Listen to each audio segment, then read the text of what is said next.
Man, you talk about a game that's going to cause you to find the nearest bird, trap him inside a birdhouse, seal every possible escape route, and then force him to play Flicky until eternity.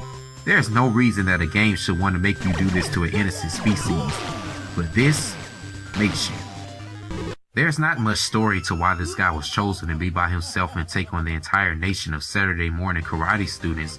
Also, he could take on this guy who looks like a chicken nugget that fell on the floor and accidentally got swept under the table. At the end of each level, you rescue these girls and then progress forward. Once again, who's in control of any type of protection in this town? Did this guy get mad because every girl he ever wanted to have sex with got kidnapped? And I guess the only way to prove himself worthy was to kick every guy's ass that he runs into until they feel like he's done a good enough job just so they can find out that he slept with each of them and now neither of them decide to deal with him? Who knows? Now to get through all of this, you have to work with the most broken down, riggedy punch and kick sequence that never lands on the person unless you're directly in front of them. And then they like to kind of glitch their way behind or onto the side of you. Then you have these bastards who throw bombs at you while they're running backwards.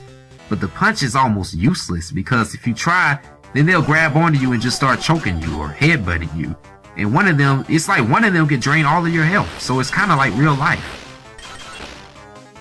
And as far as defending yourself, you're really no different than a drunk scuba diver who decides to swim on the coastline of Australia during jellyfish season without a wetsuit nor scuba equipment. I mean, this idiot decides to take on the entire fucking town, which looks like a village from Shogun Assassin, with his fists and legs.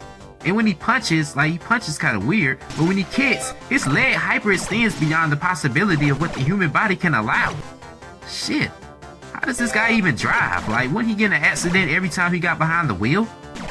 You can kind of kick when they're in direct contact, but when they start moving sideways, you have to kind of turn about and then take them out. Aw, damn. How the hell can you headbutt somebody to death? Guess he got a concussion and died. The worst enemies in this game are these damn headbutters because like all enemies, they start running sideways, but once they grab onto you, they start being assholes and headbutting the hell out of you. And it's almost impossible to detach them from you. It's like once they latch on, you might as well just say you're dead. This part is when it gets ridiculous. You have to deal with this Schwarzenegger bastard deciding to audition for Commando while these headbutters come from behind temples and this damn bomb guy's throwing bombs. Not to mention the brief little moment when these knife throwers keep pestering you. It drains just enough lives from you until you have to take on these guys. Man, I can't stand these motherfuckers. First of all, how is it fair that I'm taking on 3 guys with swords with my feet? Initially, you're going to try to separate one from the other 2 and then kick the shit out of them. But once you try that, the other 2 corner you and start poking you to death and playing patty cake with you. There's really no true strategy to this. Wait a second, what did I just do? Yeah, it's a spin kick. The classic move in every arcade game back in the late 80s and early 90s. But to use it, you have to kind of move the joystick in a very specific way while trying to kick. If you don't use this move, I really don't know how the hell to get past this trio of death. And when you defeat them, it really doesn't even make sense. Like, how did all 3 of them die when I was just kicking the shit out of one guy? Like, were they triplets or... I can't even say Siamese twins. I guess Triamese twins? Who knows? North Paradise City could get real annoying between the headbutters and these Ultimate Warrior looking bombers. If that wasn't too easy for you, then let's add another part where these damn commando bastards come back with a buttload of headbutters flooding the area. Come on, like did they just escape from a government's cloning facility or something? The boss is some guy who looks like his father injected himself with a secret serum that allows himself to screw animals. So one day he made it with the nearest cow since his wife wasn't seeing any harvest that fall and then had this bastard. I mean, first of all, who or what is he? And what is he even spitting at you? And how is it so strong that it prevents me from getting close to attack? The key is to try to go around or force yourself through the middle, but it's not to say that's just as frustrating as trying to lift a wine glass with a crane while the top 5 strongest men in the world swing the damn chain ball back and forth. My most hated stage is Garagara's Pass, or Stage 4. Starting out, you have to walk up and down this narrow path, which it's like, it allows these damn headbutters to get you for some reason. It's like it's designed for it. and it's so much shit going on sometimes you can forget where exactly to go. Then you got these rocks or boulders or whatever penetrating from the sides of these bombers. I mean, The boss looks like a pissed off gummy bear who has a guy throwing bombs as his sidekick. I don't really know much to say about him except, why doesn't he just clobber the bomb guy in the head with a rock so that he could tip over into the water and then just kick this guy's ass and throw him in the water too? Okay, I've rescued quite a bit of women so far, so I'm pre-assuming this has to be the last level. It sure sounds and looks like it. You got these headbutters who've advanced to the green belt level, these damn vicious leeches, and these damn javelin throwers. I ain't gonna lie, this is a really cool level design.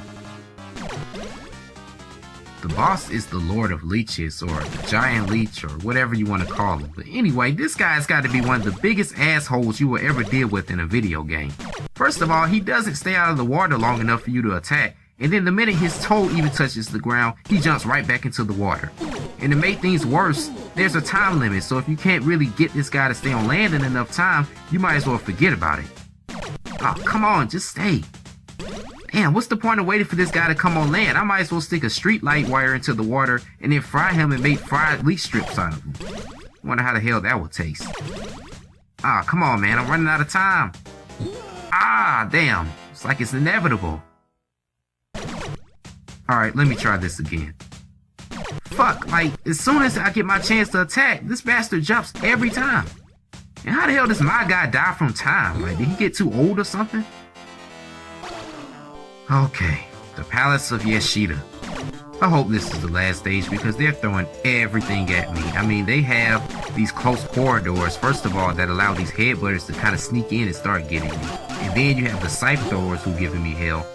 Like, how the hell is this guy able to absorb all this shit? God damn it. After you make your way up, you finally reach Yashida, who is pretty damn difficult. It's really no true strategy or technicality on how to beat him. You just gotta counter it out until this bastard dies. And like, every time you try to kick him, he kicks you like twice as hard. So it's like, you gotta step back and whenever it's necessary, just give it a try to kick him in. But good luck in the long run.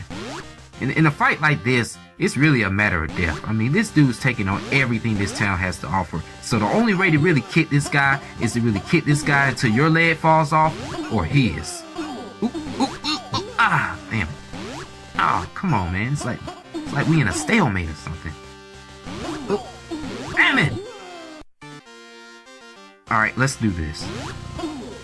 Okay, so I'm supposed to just glitch behind him and win? Makes perfect sense. Well, there you have it. This game, of course, is the reason why any beat-em-up game became relevant a couple of years after its release. That's not to say that more could have been added. I mean, seriously, who do you know that will go and rescue every girl in your nearest town just to have sex with his hands and his feet? I mean, saying that is a good idea. Listen, like, saying that is a good idea is like giving Kanye West's child a sticker during awards day while the rest of the kids get a picture in the yearbook, a medal, and a 50% off coupon to Golden Corral. It's just gonna cause hell. Like, why aren't there any special weapons you could pick up or something? It's just hard for me to believe that in 2017 or in 1987 that a living man would go out of his way this much just to save a woman that he doesn't even know. Like, was this guy just built off of that much testosterone? Is he from Japan? And if he is, then why is he fighting everybody like Jean-Claude Van Damme?